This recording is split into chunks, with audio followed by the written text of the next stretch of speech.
button, but it takes a couple seconds. Okay. Oh no, we're live. Hey everyone, sorry we're a few minutes late. We're here. Hi, happy Saturday. All Happy right. Saturday. Happy Okay. you. We are Stephanie Perry. Rashida Dow. Jay Freedom. Jay is the Jay. author of We Out, Volume 1, ending our ending our, it's because of the blueprint. I skipped the word blueprint, so then I just said abusive. Jay is the author of We Out, Volume 1, Ending Our Abusive Relationship with America. So when I type the title, Jay, I cannot type America with the 3 Ks. I'm sorry. I know that's your book title. My hands just won't do it. It's So, all so we have to, Rashida. So I can't. But that is Jay's book. Jay's book is in the expo. Jay's talk was wonderful yesterday. You guys were on fire in the chat. Jay was at work, so she wasn't in the chat. So now that Jay's here, get your questions. Get them out. Answer. Let's Put talk. them in the comments. Let's talk about this. Let's talk.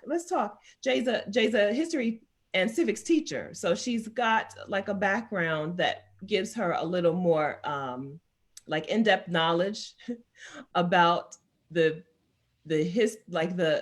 systemic issues in the U.S. So it's no surprise that she's left the country and is now in Mexico. Sí, viva Mexico. The Mecca. Viva. South Atlanta. Gotcha. So let's talk about it. So let's talk about the book. What is one thing to think the thought, right? It's one thing to say, I'm out.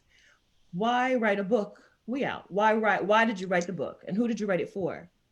I wrote it for African Americans. If other people of color decide to use the information in the book to help them as well, other people, other brown people, other Black people that are in the United States.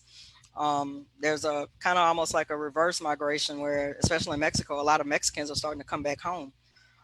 So to help them out, and also for any allies that wanted to take the blueprint and use that to help themselves quickly be able to amass the funds to get out as well. But primarily for African Americans, so they can go ahead and do what they need to do to start planning ahead.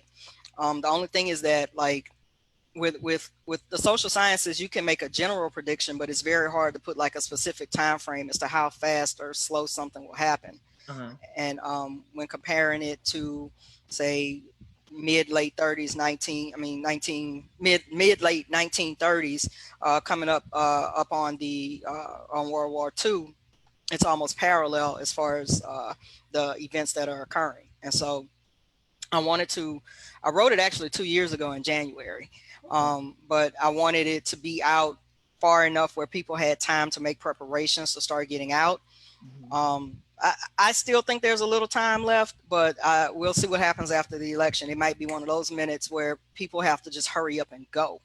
The United States has never really been engaged in anything like that since the Civil War, basically. So it's the memory of it is gone. The stories, family stories, all of these things are gone. And so whereas other countries have dealt with civil war, they've dealt with serious political unrest, and so they're accustomed to it. And when you talk to other immigrants from other nations, like Kosovo and Somalia and different places, they see the patterns repeating themselves as well here. Well, in the United States, I'm in Mexico. Yeah. So if you were still in the US today, how long, when would you set the deadline to go for yourself and your family? If I were still there now, I'll try to before the election or shortly after, if you want to kind of wait around and see what's going to happen after that. But if it goes left, because it's kind of like a 6 on one hand, half a dozen on the other. If he wins, there's probably going to be some outside interference dealing with that. If he loses, then he's going to refuse to vacate 1600 Pennsylvania Avenue. And I don't know if you guys have been paying attention, but he started in June, July, somewhere up in there, starting putting multiple layers of barricades around the White House. So that's not normal. And I don't know what you know what goes on in people's minds, but it's kind of like you got to read the tea leaves. Yeah. That's not normal for that many barricades to be around the White House. It's one of the safest places on the planet, and you're putting 3-4 extra concrete barriers and metal fences up. Something's not right about that. That's just me. I like to prepare early. So my last straw was the paper towels being thrown at the people in Puerto Rico. And I was like, oh, we got to go. This ain't good. So we started making preparations and everything like we talked about on the talk yesterday. But um, I would try to get out maybe before the end of the year. But just, I mean, if you want to wait around, because everybody just can't get up and go. You know what I mean?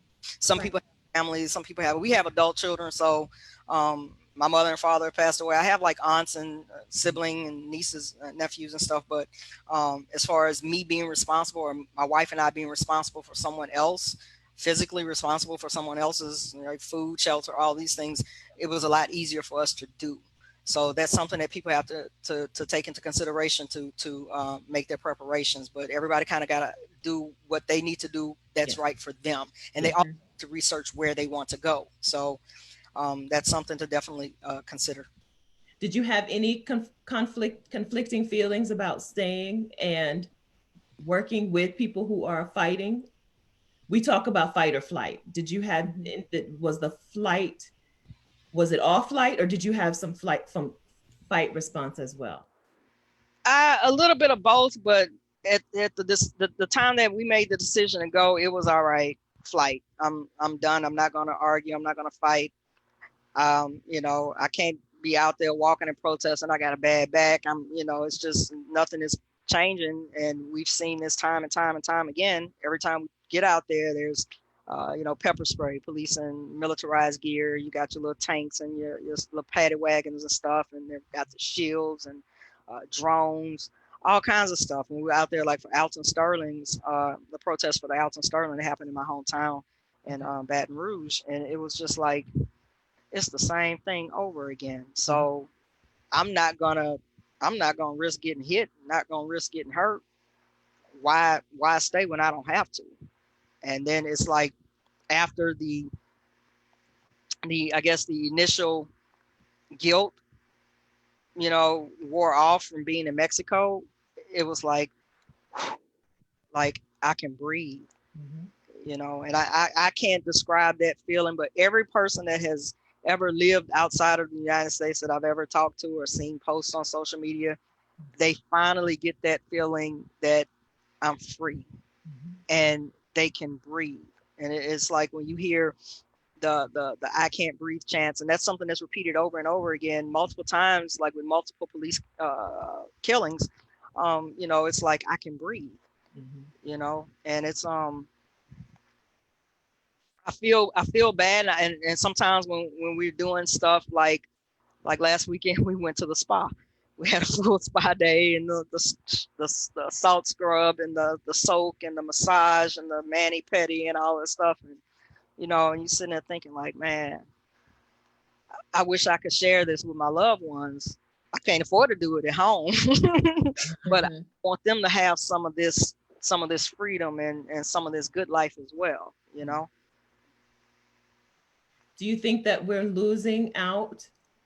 So Black people who are the descendants of the Black people who built the country, are we losing financially by leaving? Losing something?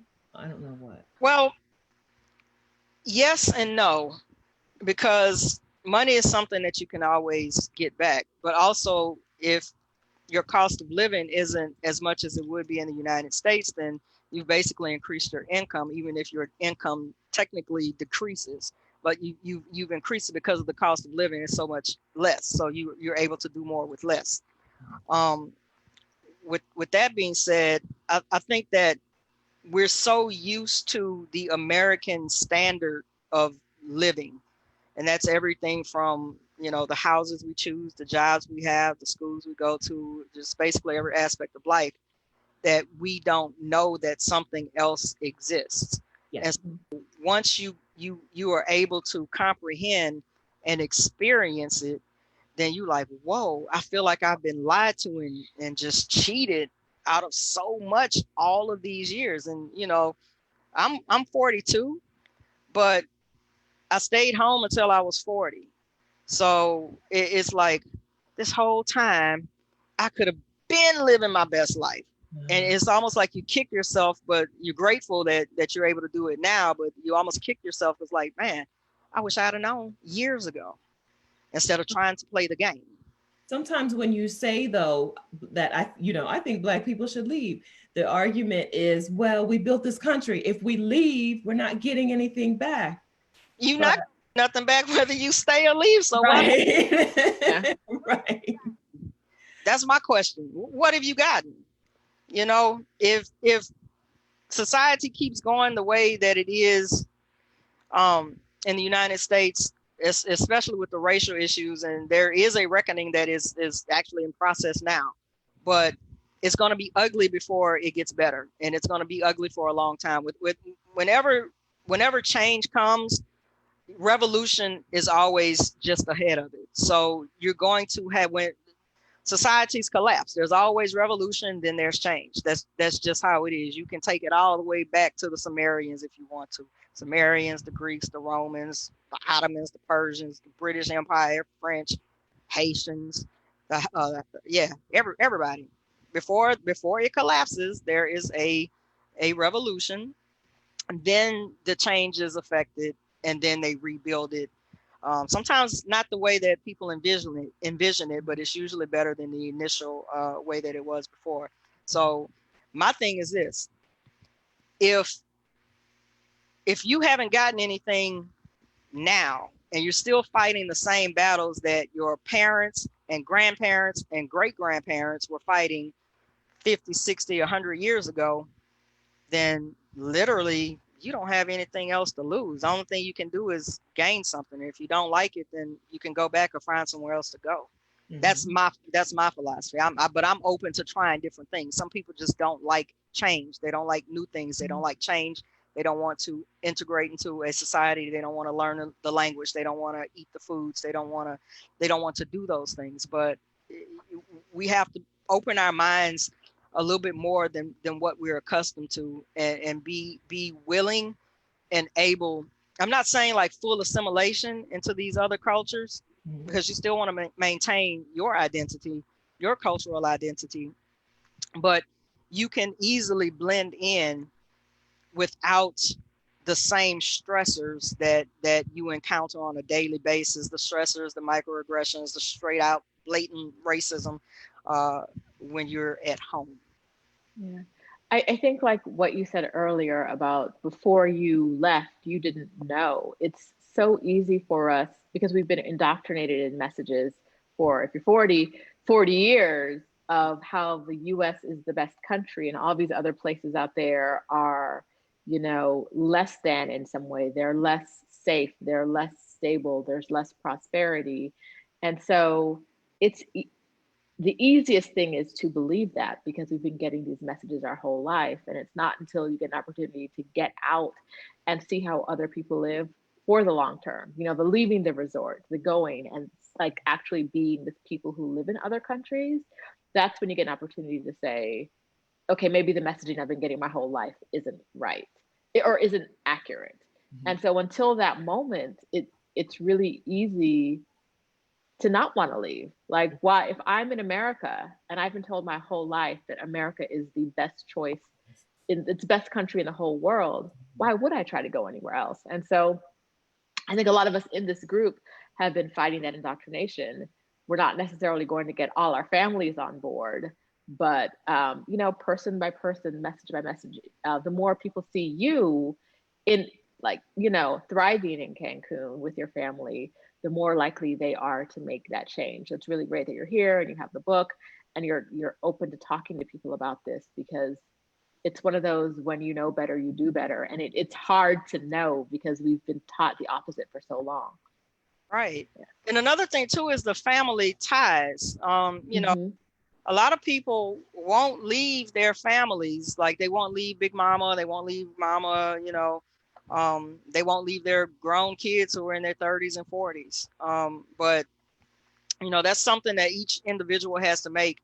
Um, maybe I'm selfish. I prefer my sanity and my peace.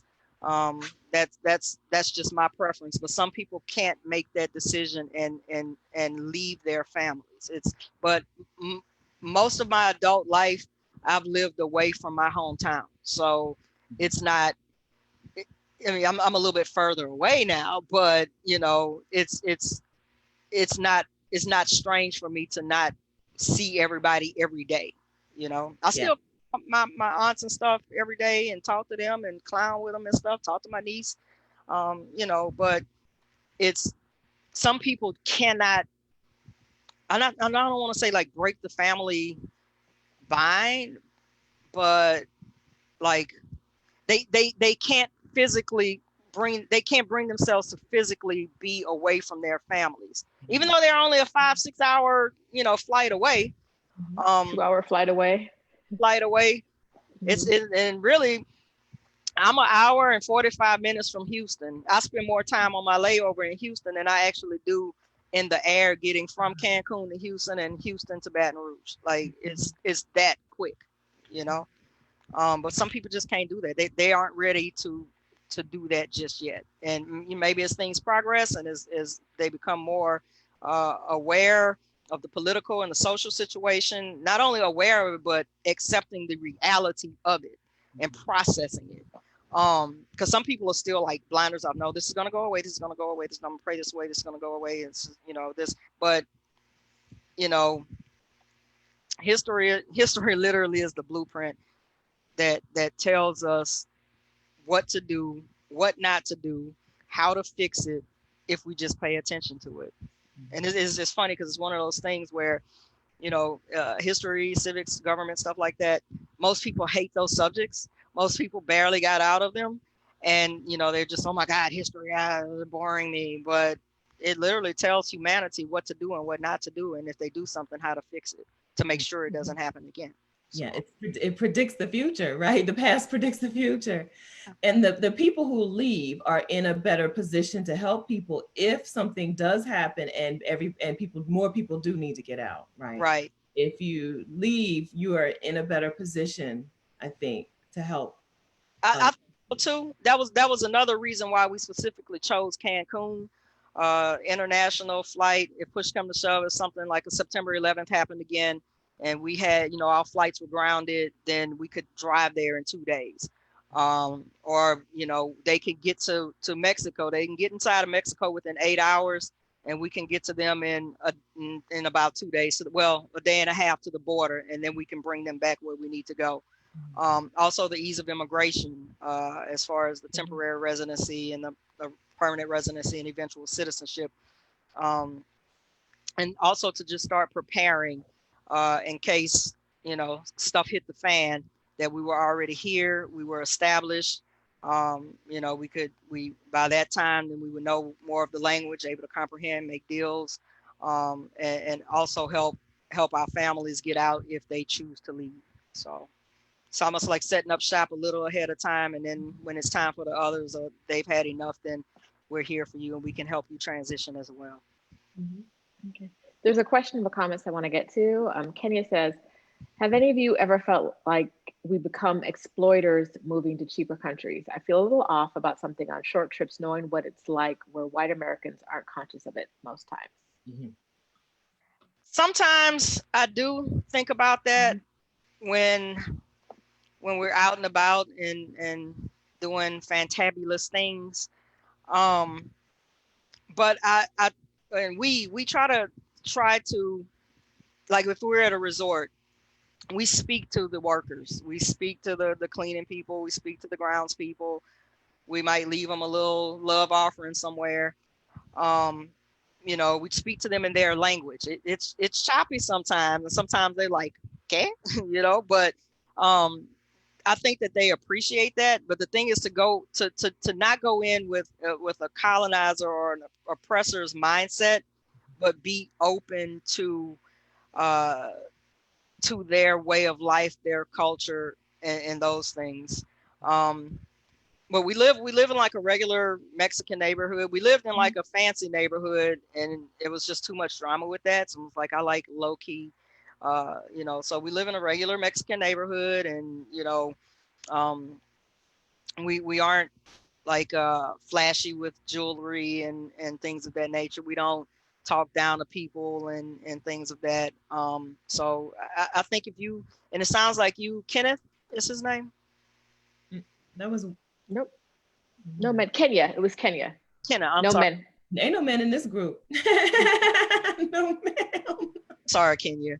I think that you have the right mindset based on your question, that you would go in with the right attitude and not one of those oppressor type of mindsets. You would be conscientious of that. And I think a lot of Black people are conscientious of that. And I think that's another reason why Mexicans love Black people so much, because we know. Yeah.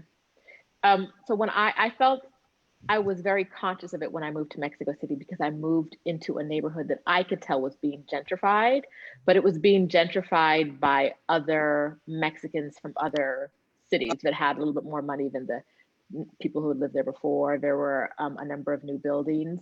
I was the only non-Mexican person in my building. Do I feel guilty? No. Do I feel like they no more so than the people from Guadalajara who live in the building do. Yeah. When the parade goes down my street, true story, at 4:30 a.m., full band parade down the street, I'm not opening my door and yelling at them to be quiet, which is what I think of like Brooklyn and Harlem and other cities that have been gentrified. Like, y'all want to make, I'm a guest. I'm Right. gonna sit here, I'm gonna wake up and peep out the window to figure out what is that, a marching band in the middle of the night? Yes, it's a marching band, and I'm going back to minding my own business, because that's not I I am a guest in your house, which is how I feel. I'm not I'm going to the local places. I am eating where the locals eat. I taking the space of someone else who could have rented that apartment, another Mexican? Yes. Is that automatically gentrification? I don't think so. It's one of those hard lines where it's really important to be conscious that you are not trying to change the neighborhood to fit your needs. And I never did that. I was like, this is where I am, however it goes. There's a man on a trombone every other day outside. Cool. There's a guy on stilts on the corner. Cool. A guy across the street at the karaoke spot every night doing 80s rock. Yeah. Like, this is the neighborhood I live in. I'm going to accept it as it is, and not try to change it for what I want. And I'm not going to complain about it, because these people don't have to accept me in their neighborhood. But everybody loved. They were like, every corner I hit, it was like, It's like, hey, Yes. we ladies. know you, because I was the only. Well, no, there was someone in my building who left a little bit after I moved in, but after a while, I was the only Black girl. So they were like, we know the burger stand. They were like, every morning, Black girl, we know you. And it felt really safe too. Like, that's, as much as we talk about being scared that something's going to happen to us because we stand out in another place. Mhm. I felt really safe about that. The men at the hamburger stand said good morning to me every day when I walked to spinning. They would know if they hadn't seen me in 3 or 4 days, and they know what building I live in. And it's not like, that's not a scary thing, of course, but it would be like, we hadn't, you know what I mean? Like, if they hadn't seen me, I think someone would have said something to someone. You know what I mean? Like, it was reassuring that when I lived there by myself, that I had, even if they're street vendors who knew I exist and know to give me the wave. So being an outlier helps sometimes. It does. Yeah. The neighborhood or the town that I housed it a lot in, Lake Chapala, has a lot of Americans and Canadians. Lake Chapala also has a lot of fireworks, a lot of those noise-making fireworks, the cojete or whatever.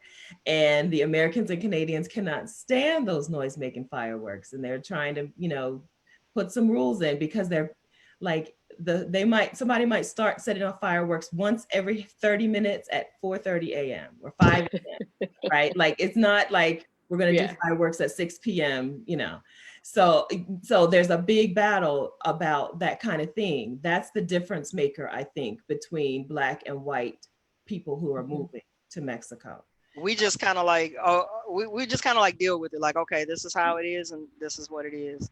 Oh, I love to mind my own business. Like that's not that's whatever that is, nothing to do with me. We can talk for hours, but we don't have it. What we do have is Grief. Already? it's our yes. 4 It's already o'clock. 4 o'clock. And we're supposed to be over at 4 o'clock, but we're not. Stick with us a little bit longer because dun, dun, dun, dun, dun, drum roll. Who wants to announce it? Okay, I'll do it. Is that what we're talking about? Yeah, That is what we're talking about. So we're gonna do a prize. Wait, not a prize pack. Perks pack giveaway to an attendee. So check out your email and be on the lookout for your perks pack. Sorry. Oh, are we playing a game? Somebody first, though. Okay. Yes. Okay, so rules as before. If you're a host, Stephanie, you can win. If you're the mother of a host, Ma, you can't win. If you've already won a prize, you can't win. If you already have a perks pack, you can't win. I think those are the rules. Oh, and yeah. So are we gonna do questions that we want to do? Do we have a question in mind to ask? So Jay, can you think of a question that you answered in your talk that would be a good one to kind of try to stump people right now? We were talking about foods and things that you cannot find in Mexico. And I mentioned that I could not find this particular item in Mexico.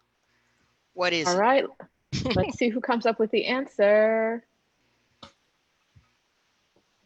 This was good. And there was a little there was some chatter in the chat about it too.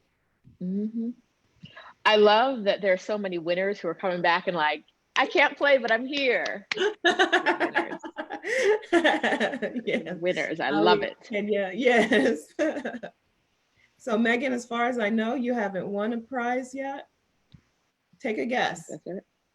If you don't know the answer, take a guess. I don't know. Sean, you haven't won either yet, have you? Putting everybody's business out. Come on. Oh, okay. Yeah. No. Wendy. Win a perks pack. No, Wendy can't play. She can't win. Letitia knows, but she can't win. Okay. Some winners in here. I'm gonna give a hint. Ooh. Let's see. It's a 2-word food, and both of the words start with the same letter. C. Wait. Oh, yes. That's yes. I was like, it don't start with no C. It's a 2-word food. They both start with the same letter. You can get it frozen, and it's convenient. You're giving it all away. I want somebody to win. We were talking frozen foods. We're talking about how you get fresh food there. You can't really get frozen processed foods Right. in Mexico. Yeah, Saren said frozen. Saren said yes. All right. I feel like the people who've already won are the only ones who know the answer. Just pick a frozen food. Laura said French fries, but it's not an F. The letter is not the letter F. It's further down the alphabet. Available here, fresh or frozen. Allie knows. Megan says she came on later to the talk. Help me out. She just gave you a hint. I don't think we can hint anymore. Like, I da na na na na na na. Da, da, da, da. Is this the first question that's going to stump someone? It's a combination of meat and vegetables. Yeah. And microwave. Meat, dough, vegetables, frozen, and you're totally giving it away. Khadijah says Hot Pockets. Khadijah, you're close.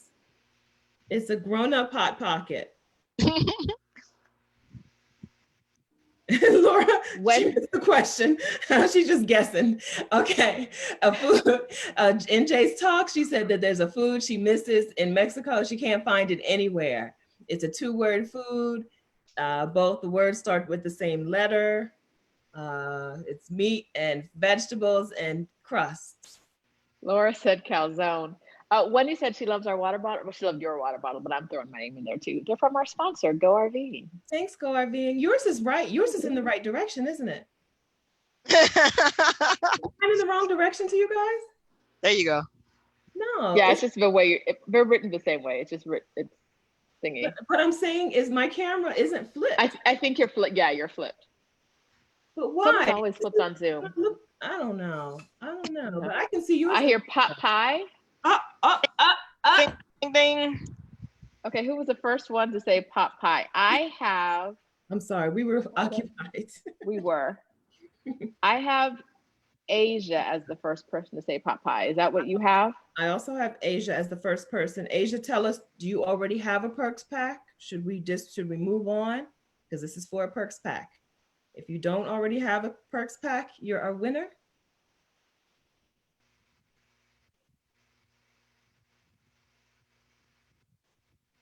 If you do, See, Laura, you shouldn't have been talking to your friends, girl. Shouldn't have been talking to your friends. Oops.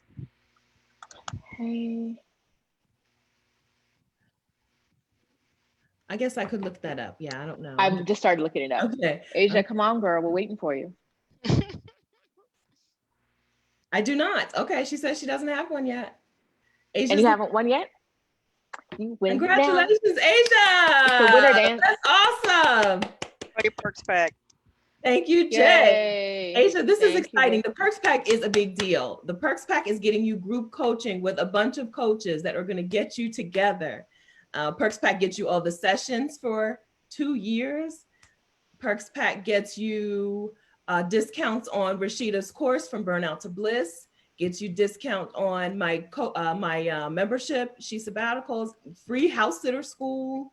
The Perks Pack is awesome. It also gets you at 6 p.m. Eastern time, we're doing a co-working session.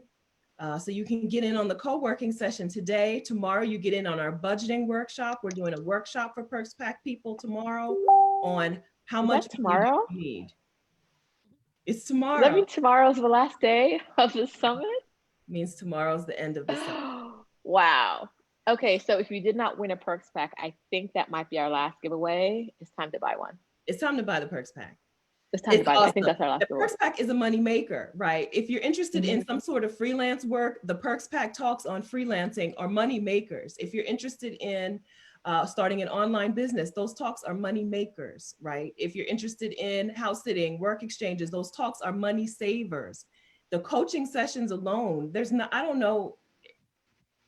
The coach, I couldn't even try to add up what those coaching sessions were worth. So it's time to get your Perks Pack, because for real, Sunday's the last day and somebody's going to say, did I miss it? Yeah. So don't miss it. Congratulations to you, Asia, because you're about to be able to put everything that you learned this week into motion with this Perks Pack. It's fantastic. This Perks Pack is the difference maker between I learned a bunch of stuff and I have a plan. Yes. Asia, email us right now, and Stephanie, our digital guru, will get you in to the 6 p.m. Give you the Perks Pack info before the co-working session tonight. Yes. Congratulations. Thank you, Jay, for giving that to her. Thank you. That's awesome. Jay, thank you. And yeah, so co-working. And then at 7 p.m. is that Mexico? It is. Mexico, Central America, and South America panel. So we're going to be running through Latin America.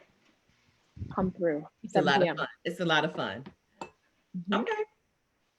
All right. Thank you so much, Jay. Thank you, Jay. Don't forget the book. Do not forget the book. And Wendy's in the comments being very, very nice. Thank you, Wendy.